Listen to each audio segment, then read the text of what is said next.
What's up, folks? J-Pod here, bringing you another fantastic episode of a Backwoods News Bite. Got some great gameplay here for you. Flamethrower Edition. So, got some great news.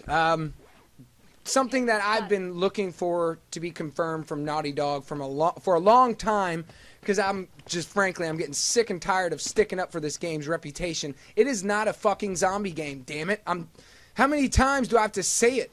I mean, the What is Cordyceps Fungus video that I made, it's got almost 10,000 views. Fucking awesome.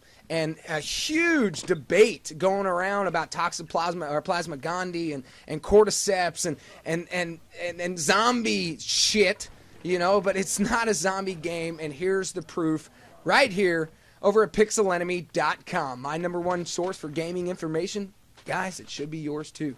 You know, you can't be, you know, according to BG Broken Games, BG himself says to be a hardcore gamer, you got to be knowledgeable. I find that to be bullshit because I'm a part-time gamer.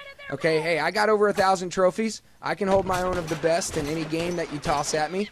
And, you know, I got a life, you know what I mean? So I guess I'm not a hardcore gamer.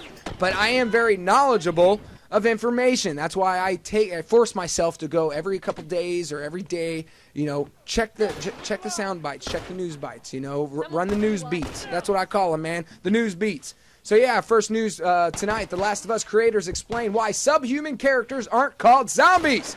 It's hardly surprising that a lot of people wondered why the subhuman characters in The Last of Us weren't just called zombies. I actually wondered about that myself. After all, the creators have mentioned before that they were inspired by The Walking Dead, fantastic show, and 28 Days Later, and 28 Weeks Later. Those are awesome. I mean, 28 Days Later has got to be my, the epitomizing example of an infection, but it's not really zombies, because in that movie, they're not after your brains.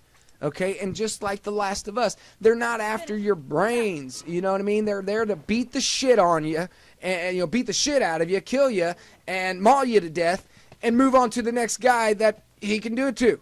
You know, it's rage. That's what it is. In 28 Days Later, it's rage, okay? It's pretty much, that's how a lot of these diseases start, is animals. Okay, that's how we got AIDS, and in 28 Days Later, I do believe it came from a monkey as well. But moving on with the story, creative director Neil Druckmann explained that the game's creators considered zombies to be walking dead people coming back to life. But The Last of Us revolves around the disease that people were infected by. Honestly, it's one of those things where sometimes we say post-pandemic to not say post-apocalyptic, but it doesn't matter, he said. Another criticism that the creators were asked to address was the cinematic aspect of the game itself. Apparently, people criticized The Last of Us because it was more of a movie to them than a game. In response to this, Druckmann said that the implication that such games would work better as films is something he strongly disagrees with, because there are certain sequences which wouldn't be effective in a passive medium. Druckmann, you're fucking awesome, man. Game director Bruce Straley chimed in by saying, quote, "How many games are there that truly tell the sorts of emotional stories that Naughty Dog is known for inside of a completely open-ended world? I don't know. I'm trying to think of a game where that happens." So, yeah, you know, finally, we get Neil and Bruce to confirm that they're not fucking zombies, damn it. You know, quit with the shit. It's the infected, man. It's airborne, okay? To get, you know, to turn into a zombie, you have to do what has to happen? You get fucking bit and you turn, okay? But here we have the very, very real, surreal reality of it all, that the cordyceps fungus, it is airborne.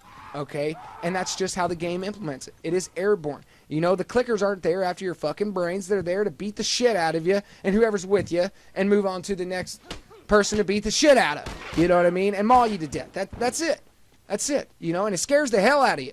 Yeah, it scares the hell out of me sometimes, man. Fucking going up against some bloaters and fucking stalkers in the sewers, man. And the game's fucking awesome, man. I'm on my second run through, and you know, I'm tearing it up on the multiplayer here, as you can clearly see.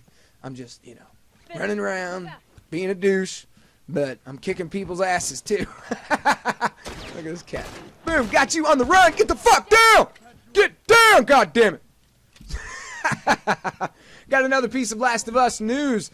The Last of Us sits atop the UK charts for a 4th week in a row. First game this year to do so. The UK charts for last week are in, and The Last of Us becomes the first game this year to hold on to the top spot for 4 straight fucking weeks. Naughty Dog are certainly doing something right, it would appear. Meanwhile, Minecraft Xbox Edition is still up there, and the newly released Project X Zone on Nintendo 3DS failed to get anywhere as it came in a lonely 18th place. Let's change it up here. Grand Theft Auto. Heads up, Grand Theft Auto fans. Tomorrow will be a very big day as Rockstar has announced via Twitter that they're set to reveal an official gameplay video. That's tomorrow. And that's going to be awesome because the PlayStation Store updates. So hopefully we can get that shit on 1080, man. That'd be tits. It'd be awesome because, you know, YouTube's cool, man, but I'm just watching on a little screen, you know. But, moving on, let's switch it over to, actually, no, let's keep it on Grand Theft Auto. Looks like there is a Grand Theft Battlefield. Grand Theft Auto GTA mod is real, as crazy as it sounds. Ever wondered what the Grand Theft Auto would look like mixed up with DICE's Battlefield franchise? Well, wonder no more as YouTube user Sergeant Red Phoenix has posted a video wherein Rockstar's Grand Theft Auto infused with some of the characters of Battlefield 3. While it let's see, well, yeah, it looks pretty fucking awesome, man. It's the engineer in the game in Grand Theft Auto. That's some cool shit. While it's more or less a skin mod, you can see how Battlefield 3 support, engineer, medic, and recon classes would look like in GTA 4. Yeah, that's awesome. There's a bunch of other shenanigans going around too, but you know, see it for yourself over at pixelenemy.com or just go to YouTube and check out Sergeant Red Phoenix. So look that shit up. Grand Theft Battlefield, man, it's cool as shit, man. That's pretty fucking cool. Since we're talking about Battlefield 4, DICE considering keyboard and mouse support for the PS4. And I know a lot of you guys out there are pretty excited for that because, you know, nobody wants to drop fucking $700, $600. How much does it cost to make a gaming computer? I mean, really, what, $6, $5? I don't know what it costs. I'm a PlayStation fanboy, so. Looks like the DICE guys have been flinging a few suggestions around again with regards to Battlefield 4. This time, producer Alexander Grandal was speaking to Aus Gamers, I guess AUS, Australian. Anyways, about how the PlayStation 4 might include the ability to use a keyboard and mouse. Quote, we have mouse and keyboard support for the PC, obviously, but I can't speak now specifically for the next-gen consoles. But if it makes sense in the Battlefield universe for a Battlefield game, we'll consider it. That's awesome. Sweet. This is obviously the preferred control input for the PC gamers, and it is widely regarded that it's a lot more accurate than any sort of controller. I don't know, man. I'm pretty snappy with my joystick. If this was implemented into the PlayStation 4, it would surely be a huge advantage when compared to those using the traditional DualShock 4 controller. Interesting theory. What do you guys think? You guys think that would be unfair to have a keyboard mouse instead of a controller? You know, I don't know. I mean, elite gamers, you know, buy the fucking mouse and keyboard.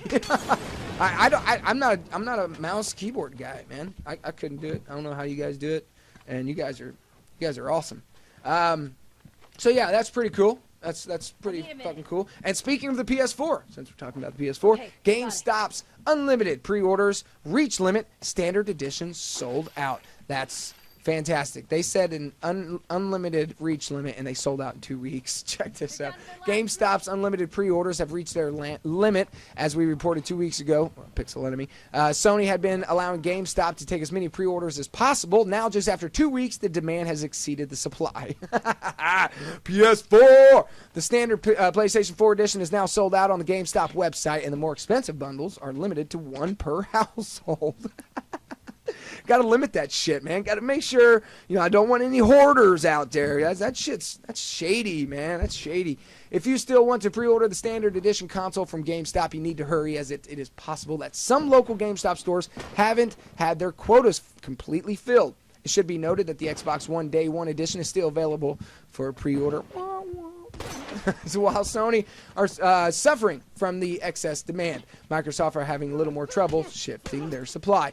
Of course, both consoles are doing extremely well, and not only at GameStop, Amazon, the world's largest online retailer, had reported of the customers pre-ordering more than 2,500 Xbox One and PlayStation 4 consoles per minute. That's That is badass. You're telling me 2,500 of them are being pre-ordered a minute? Jesus, we're talking millions of consoles already pre-ordered. That's badass. Yeah, wrap up the gameplay. If you enjoy this episode of A Backwoods News Bite, let me know.